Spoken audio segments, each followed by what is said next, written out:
ನಮಸ್ಕಾರ, welcome to 1 Minute about diabetes by doctor Suman. So ಇವತ್ತಿನ ದಿವಸ ನಾನು ಹೇಳ್ಕೊಡೋದಿಷ್ಟೇ, ಡಯಾಬಿಟಿಕ್ ಪೇಷಂಟ್ಸು ಸ್ಪೋರ್ಟ್ಸ್ ಆಡ್ಬೋದು ಆಡಬಾರ್ದು.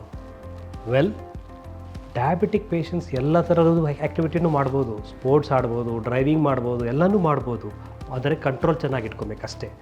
ಎಷ್ಟೊಂದು ಸ್ಪೋರ್ಟ್ಸ್ ಮ್ಯಾನ್ ನೀವು ನೋಡಿರ್ಬೋದು, ವಾಸಿಮ್ ಅಕ್ರಮ್ ನೋಡಿರ್ಬೋದು, ಹಲವಾರು ಸ್ಪೋರ್ಟ್ಸ್ ಮ್ಯಾನ್ ಇರ್ಬೋದು. ಅವ್ರಿಗೆಲ್ಲ ಟೈಪ್ 1 ಡಯಾಬಿಟಿಸೇ ಇದೆ. ಟೈಪ್ 2 ಡಯಾಬಿಟಿಸ್ ಇರೋರು ಕೂಡ ಎಷ್ಟೊಂದು ಜನ ಸ್ಪೋರ್ಟ್ಸ್ ಆಡ್ತಾರೆ. ಸೊ ಹಾಗಾಗಿ ಡಯಾಬಿಟಿಸ್ ಇದೆ ಅಂತ ಸ್ಪೋರ್ಟ್ಸ್ ಆಡೋದನ್ನು ಮಾತ್ರ ನಿಲ್ಸಕ್ಕೆ ಹೋಗಬೇಡಿ. ಸ್ಪೋರ್ಟ್ಸ್ ಆಡೋದ್ರಿಂದ ನಿಮ್ಮ ಹೆಲ್ತಿನೆಸ್ಸು, ಫಿಟ್ನೆಸ್ಸು ಲೆವೆಲ್ ತುಂಬಾ ಚೆನ್ನಾಗಿರುತ್ತೆ. ಸೊ ಹಾಗಾಗಿ ಎಲ್ಲ ಡಯಾಬಿಟಿಕ್ ಪೇಷಂಟ್ಸ್ ಎಲ್ಲ ಥರ ಗೇಮ್ಸೂ ಆಡ್ಬೋದು, ಸ್ವಿಮ್ಮಿಂಗು, ಜಾಗಿಂಗ್ ಎಲ್ಲನೂ ಪ್ರತಿಯೊಂದೂ ಮಾಡ್ಬೋದು. ಸೊ ಹಾಗಾಗಿ ಏನು ಪ್ರಾಬ್ಲಮ್ಸು ಇಲ್ಲ. ಎಲ್ಲ ಡಯಾಬಿಟಿಕ್ ಪೇಷಂಟ್ಸ್ನು ಹಾಡೋದನ್ನು ಮಾತ್ರ ಮಿಸ್ ಮಾಡಬೇಡಿ.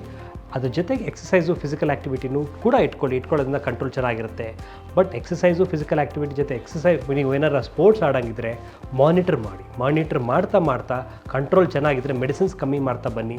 ಸೊ ದಟ್ ನಿಮಗೆ ಡಯಾಬಿಟಿಸ್ ಸ್ಪೋರ್ಟ್ಸಿಂದ ಏನು ಪ್ರಾಬ್ಲಮ್ಸು ಬರಲ್ಲ ಅಂತ ಹೇಳ್ತಾ ಈಗ ಮಾತು ಮುಗಿಸ್ತೀನಿ.